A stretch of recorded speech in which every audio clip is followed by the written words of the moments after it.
আচ্ছা, ইংরেজি গ্রামারে এমন কিছু ভার্ব আছে যারা ঠিক নিয়মকানুন মানতে চায় না। মানে বাক্যের সাবজেক্ট বা টেন্স বদলে গেলেও তারা কিন্তু নিজেদের রূপে একদম অটল থাকে। চলুন আজ গ্রামারের এই বিদ্রোহী ভার্বদের সাথেই পরিচয় করা যাক। তো একটা প্রশ্ন দিয়েই শুরু করা যাক, কি বলেন? আচ্ছা, বাক্যের সাবজেক্ট বা টেন্স বদলালে কি সব ভার্বকেই বদলাতে হয়? যেমন আমরা তো জানি আই গো হয়, কিন্তু হি হলেই সেটা গোজ হয়ে যায়। কিন্তু এমন কোনো ভার্ব কি থাকতে পারে যে এই নিয়মটা মানেই না? চলুন এর উত্তরটা খোঁজা যাক। এই স্লাইডটা দেখুন, ব্যাপারটা বেশ মজার, কিন্তু একটু খেয়াল করুন বাম দিকে সাবজেক্ট বদলানোর সাথে সাথে গো হয়ে গেল গোজ, এটা তো আমরা জানি। কিন্তু ডান দিকের উদাহরণ দুটো দেখুন, হি লাইকস টু রিড আর দে লাইক টু রিড। এখানে সাবজেক্ট কিন্তু আলাদা, তাই না? কিন্তু টু রিড অংশটা ওটা কিন্তু একদম একরকম রয়ে গেছে, কোনো পরিবর্তনই হয়নি। তাহলে এই যে অদ্ভুত ভার্ব, এর আসল পরিচয়টা কি? এই যে অপরিবর্তনীয় ভার্ব, এর একটা আনুষ্ঠানিক নাম আছে। একেই বলা হয় নন ফাইনাইট ভার্ব। নামটা শুনেই বোঝা যাচ্ছে, তাই না? ফাইনাইট মানে যা সীমাবদ্ধ, আর নন ফাইনাইট মানে হলো যা কোনো নিয়ম বা সীমানায় বাধা নয়। চলুন এর সংজ্ঞাটা কি সেটা একটু দেখে নিই। সোজা কথায়, যে ভার্ব বাক্যের সাবজেক্ট বা টেন্সের সাথে তাল মিলিয়ে নিজের রূপ বদলায় না, তাকেই আমরা বলি নন ফাইনাইট ভার্ব। এটাই এর সবচেয়ে বড় পরিচয়। সাবজেক্ট একজন হোক বা ১০০ জন, সময় বর্তমান হোক বা অতীত, কিচ্ছু যায় আসে না, এই ভার্ব একদম একই রকম থাকবে। নন ফাইনাইট ভার্বের আরও একটা দারুণ ব্যাপার আছে, আর সেটা হলো এর ট্যালেন্ট। দেখতে ভার্বের মতো হলেও বাক্যের মধ্যে কিন্তু এ একদম বহুরূপী। মানে কখনো নাউন, কখনো অ্যাডজেক্টিভ, আবার কখনো অ্যাডভার্বের কাজও করে ফেলতে পারে। যেমন ধরুন, সুইমিং ইজ গুড এক্সারসাইজ। এখানে সুইমিং শব্দটা কিন্তু একটা নাউনের কাজ করছে, ভাবা যায়। আর ঠিক এই কারণেই গ্রামারে এদের এত গুরুত্ব।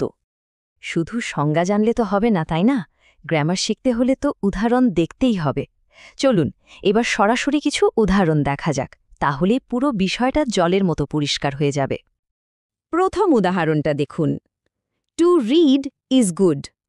এখানে টু রিড অংশটা কিসের কাজ করছে বলুন তো? এটা বাক্যের সাবজেক্ট, মানে একটা নাউনের জায়গায় বসেছে। আর খেয়াল করে দেখুন, কে পড়ছে বা কখন পড়ছে তাতে কিন্তু টু রিডের কিচ্ছু এসে যায় না। মানে একটা ভার্ব হয়েও দিব্যি নাউনের কাজ চালিয়ে দিচ্ছে। আচ্ছা, এবার দ্বিতীয় উদাহরণটা দেখি, রিডিং বুকস ইজ ফান। এখানে রিডিং শব্দটা হলো একটা জেরান্ড। জেরান্ডও কিন্তু নন ফাইনাইট ভার্বেরই একটা রূপ। সহজ করে বললে, ভার্বের সাথে আইএনজি যোগ হয়ে যখন সেটা নাউনের মতো কাজ করে, সেটাই জেরান্ড। এখানেও দেখুন, সাবজেক্ট বা টেন্স যাই হোক না কেন, রিডিং কিন্তু রিডিংই থাকবে। আর আমাদের শেষ উদাহরণ, হি কেম টু সি মি।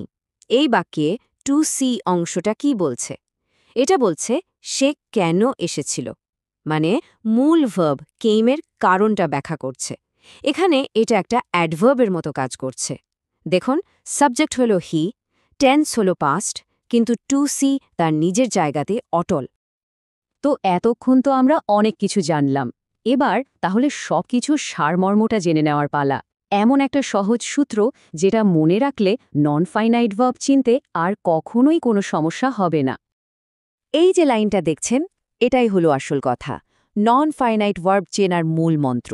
শুধু এইটুকু মনে রাখলেই হবে, সময় বা সাবজেক্ট যাই হোক, এক থাকে। ব্যাস, কোনো ভার্ব যদি এই নিয়মটা মেনে চলে, তাহলে চোখ বন্ধ করে বলে দেয়া যাবে ওটা একটা নন ফাইনাইট ভার্ব। এর থেকে সহজ আর কি হতে পারে? তাহলে আজকের আলোচনার পর আশা করি বাক্যের মধ্যে লুকিয়ে থাকা এই অপরিবর্তনীয় ভার্বগুলোকে খুঁজে বের করাটা অনেক সহজ হয়ে যাবে। পরের বার যখনই কোনো ইংরেজি লেখা পড়বেন, চেষ্টা করে দেখতে পারেন তো এই বিশেষ ভার্বগুলোকে খুঁজে বের করতে পারেন কিনা।